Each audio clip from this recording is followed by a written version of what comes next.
ஆத்ம வணக்கம்.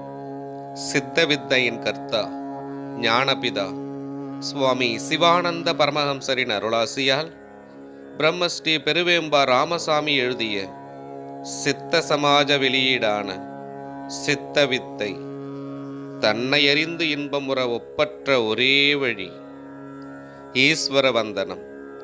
அனந்த சுகதாதார மகண்டானந்த விக்கிரகம் தயாளுமதி சந்துஷ்டம் வந்தேகம் மம சத்குரும். பொருள்: அளவற்ற இன்பமளிக்க ஆதாரமாக இருப்பவரும் பரிபூரண ஆனந்தமூர்த்தியும் தயாளரும் மகிழ்ச்சி மிகுந்தவருமாகிய சத்குருநாதரை யாம் வணங்குகிறோம். முகவுரை: சத்தியத்தை உணர்வதற்காக தொன்று தொட்டு மகான்களால் அவ்வப்போது கண்டுபிடிக்கப்பட்டு மக்களுக்கு வழங்கப்பட்ட மிக பழமை வாய்ந்த உபதேசம் சித்தவித்தையாகும்.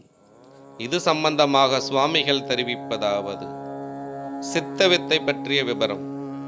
தன்னில் இருக்கின்றதும் அதோகதியாகி வெளியே போய் அழிந்து கொண்டிருக்கின்றதுமான ஜீவனை அப்படி வெளியே சென்று அழிய விடாமல் தன் உள்ளிலேயே எப்பொழுதும் மேலேயும் கீழேயுமாக நடத்தி தன்னில் இருக்கின்ற பிரம்மரந்தரத்தை தட்டி திறந்து அதில் ஜீவனை அடக்கி இருப்பதற்காக வேண்டி கற்றுக்கொள்வதே சித்தவித்தை.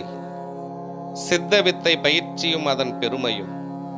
கேரளாவிலும் மற்ற தேசத்தை சேர்ந்த பற்பல இனத்தாறுகளுமான மக்களும் ஒன்றுபட்டு சமாஜமாயிருப்பதன் காரணம் நம் முயற்சியோ திறமையோ அல்ல. பின் எதை கொண்டென்றால் இதற்கெல்லாம் அடிப்படையாகிய சித்தவித்தை ஒன்றுதான். அவ்வித்தையானது எப்படிப்பட்டதென்றால் எவராலும் வெல்ல முடியாத ஓர் ஆயுதமாகும். அவ்விதம் பெருமை வாய்ந்த வித்தைதான் நமக்கும் சமாஜத்திற்கும் மற்றும் உலகம் முழுவதும் வெல்லுவதற்குள்ள ஓர் ஆயுதம். அவ்வாயுதத்தை எச்சமயமும் அவரவர்களுடைய கையிலிருந்து கீழே வைக்காமல் பயிற்சி செய்து கொண்டிருந்தால் எவ்வித எதிரிகளும் நம்மை தொடுவதில்லை. ஒருவேளை அவர்கள் தொட்டுவிட்டால் அந்த எதிரிகளுடைய கண்டம் துண்டாகி போகின்றதாகும். அதற்கு எவ்வித சந்தேகமும் இல்லை. அப்படி பயிற்சி செய்யாமல் இருந்தால் கொடிய எதிரிகள் வந்து பிடித்து இழுத்து கட்டி துன்புறுத்தக்கூடும்.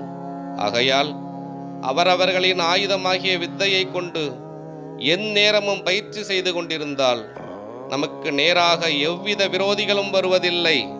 சுவாமி கட்டளை. சித்தவித்தை தொடரும். ஆத்ம வணக்கம்.